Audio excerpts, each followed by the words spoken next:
Cela fait 4 décennies qu'ils jouent avec les codes de l'art, de la mode, du cinéma et de la publicité pour créer leur propre figure contemporaine. Bonjour à tous, moi c'est Marion, créatrice de contenu en art contemporain. Aujourd'hui, j'ai hâte de vous plonger dans l'univers de Pierre comme moi et Gilles Blanchard, alias Pierre et Gilles.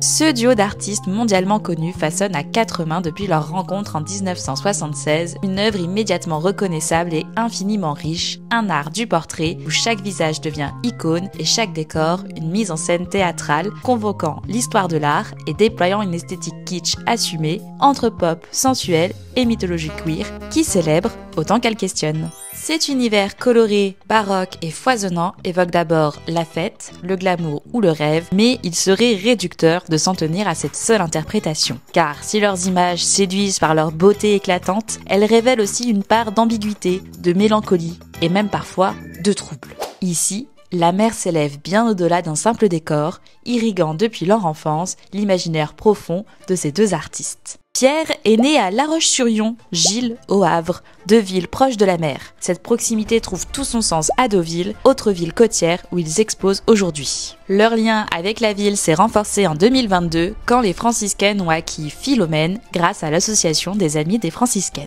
Deauville incarne aujourd'hui un nouveau chapitre dans leur parcours, matérialisé par la création de 4 œuvres inédites réalisées pour l'exposition que je vous présente en fin de cette vidéo.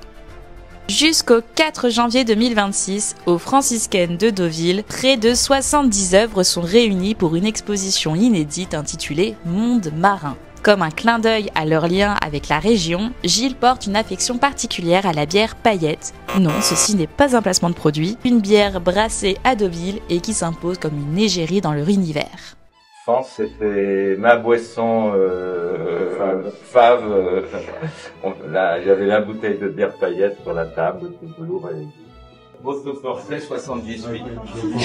C'est pas nous, en fin de compte. On a pris des modèles qui jouent Pierre et Gilles dans les années 70. Dans les années 78. C'est deux copains qui nous représentent comme quand on fait un film. C'est amis de faire un casting, sont jeunes. Marin, le voyou, on retrouve des petites pâquerettes, et bien sûr, il y a encore la bière Paillette. Voilà. Leur méthode est restée la même depuis leur début. Pierre photographie leur modèle dans cet univers, puis Gilles intervient au pinceau, ajoutant des particules flottantes, festives, peut-être même toxiques. Et évidemment, inutile de vous préciser que les cadres, tous aussi uniques les uns que les autres, font partie de l'œuvre. C'est toujours des photos. Tout est à la prise de vue, tout est là. Ouais. Et après, c'est idéalisé avec le pinceau. Voilà. Est-ce qu'on doit voir la peinture et la photographie sur ce Il faut s'approcher. Et où est la peinture exactement? Là, dans le corps, par exemple, on sortir les rayures du pantalon, on rajoute des brillants dans les chaussures, le cordage aussi retravaillé. Tout est un peu retravaillé, mais ça se mélange très bien. Même la fumée aussi, va faire sortir. Un travail subtil, qui se voit pas vraiment. Il faut vraiment regarder avec une lampe de poche pour voir ça de près. On est complémentaires, on a chacun notre rôle. Mais chacun fait ce qu'il veut. Chacun fait ce qu'il veut. On On est est la libre. peinture, moi c'est la photo. Voilà, mais il y a une discussion entre nous. Voilà. On est toujours jamais très loin l'un de l'autre. Est-ce que vous êtes à l'origine de la création de Photoshop? Je crois. Tout est créé. Mais c'est ça qui est le plaisir. C'est le plaisir pour le modèle qui pose. Parce qu'il est dans un vrai décor, il vit dedans. Et puis la création, elle commence avec le décor. Hein. On fait tout nous-mêmes. Quand Paloma sort du sable, c'est vraiment... Il y a une planche avec un trou, on met du sable, tout ça. Il n'y a pas de montage. Il n'y avait pas Photoshop à l'époque.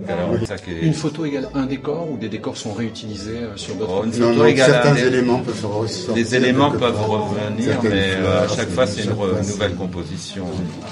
Même les ciels sont différents à chaque fois. Ça sert à rien. Est-ce que vous avez déjà pensé à les exposer, ces objets-là, justement, un jour, ou pas forcément? C'est pas du tout On l'a déjà fait, Ouais. des exposés, tout. Ouais, tous les objets dans les scènes, dans les photos. Des Bon. exposés. Ouais, Pas ouais, vraiment. On l'avait fait au encore. centre Pompidou. Ouais, ok. Mais on pourrait faire aussi un jour un décor dans une expo, mais il faudrait qu'il y ait de la place, parce que c'est des grands décors. C'est la prochaine. Parce que les gens, bah oui, c'est un projet qu'on a très bien, hein. envie de faire à une occasion. Mais ici, il faut beaucoup de place pour faire ça. Bien sûr.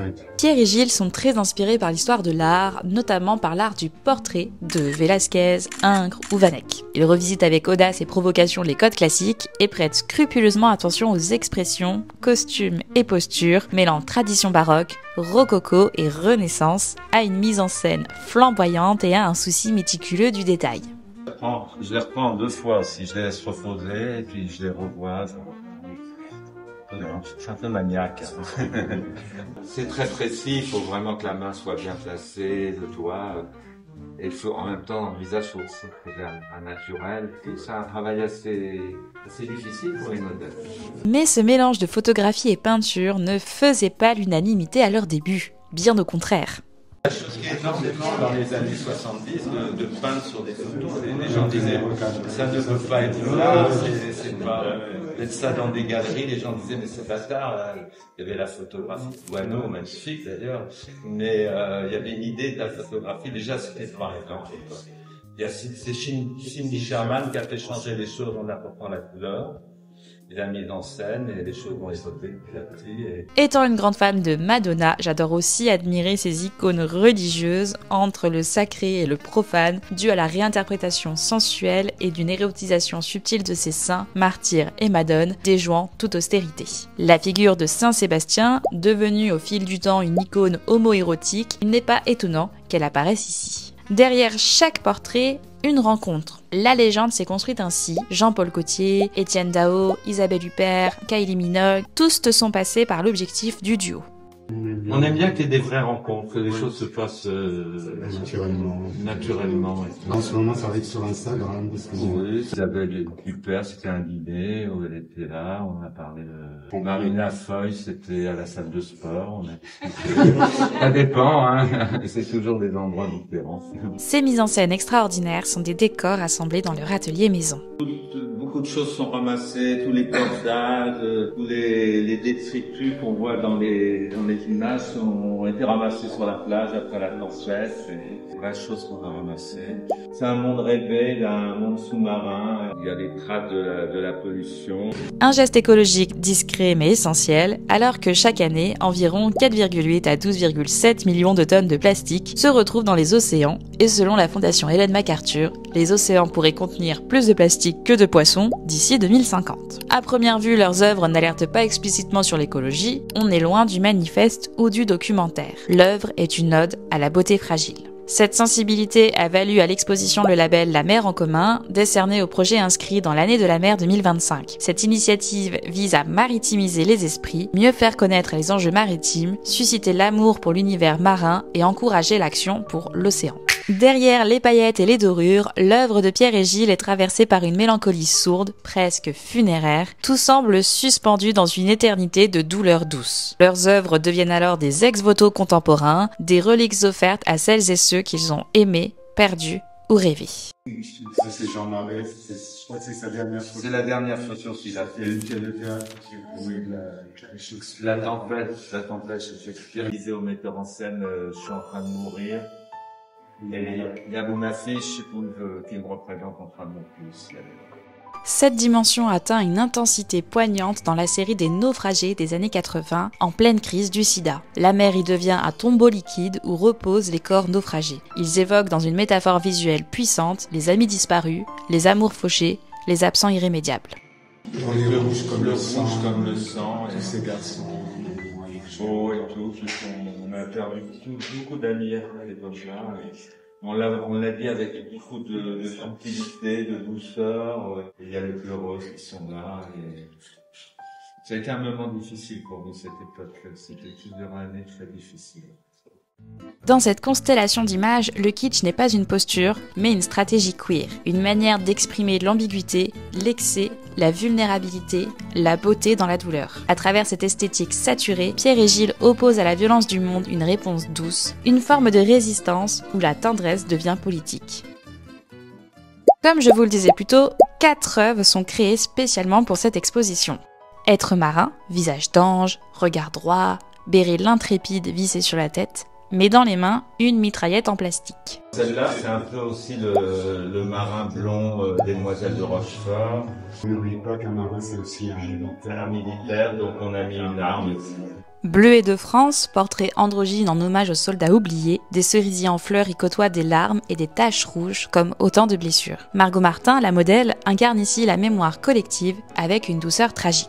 Le Docker noir, inspiré du roman éponyme d'Ousmane Sembène, où le protagoniste, Diafala, qui vit dans le petit Harlem marseillais et travaille sur le port en compagnie de nombreux ouvriers africains, mène une existence précaire et rêve d'écrire et de publier son premier roman. Le duo interroge ici les rapports de classe et de race. Le rêve de Thalata, mi-divinité marine, mi-diva de cabaret, coiffée d'un coquillage géant, le styliste Victor Vincenzo et la mannequin Ménagie fusionnent en une créature fantastique et convoquent la déesse grecque Thalata, la déesse de la mer, dans une vision queer et onirique.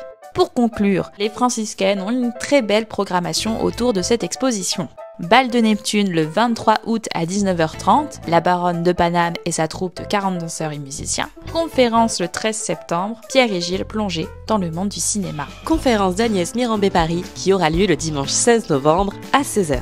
Un documentaire inédit est diffusé dans l'exposition, réalisé par Lucas Thirion-Tournois. Le duo d'artistes ouvrant rarement les portes de leur maison atelier, encore une raison de venir en vrai voir l'exposition qui dure jusqu'au 4 janvier 2026. Merci à tous d'avoir regardé cette vidéo jusqu'au bout, j'espère qu'elle vous a donné envie de visiter cette exposition et de suivre l'actualité de ces artistes. N'hésitez pas à vous abonner aux Franciscaines qui proposent toujours une programmation culturelle de qualité. N'oubliez pas de liker, de commenter et de partager cette vidéo pour soutenir mon travail et n'hésitez pas à vous abonner si ce n'est pas déjà fait pour ne rater aucune de mes prochaines visites d'art contemporain.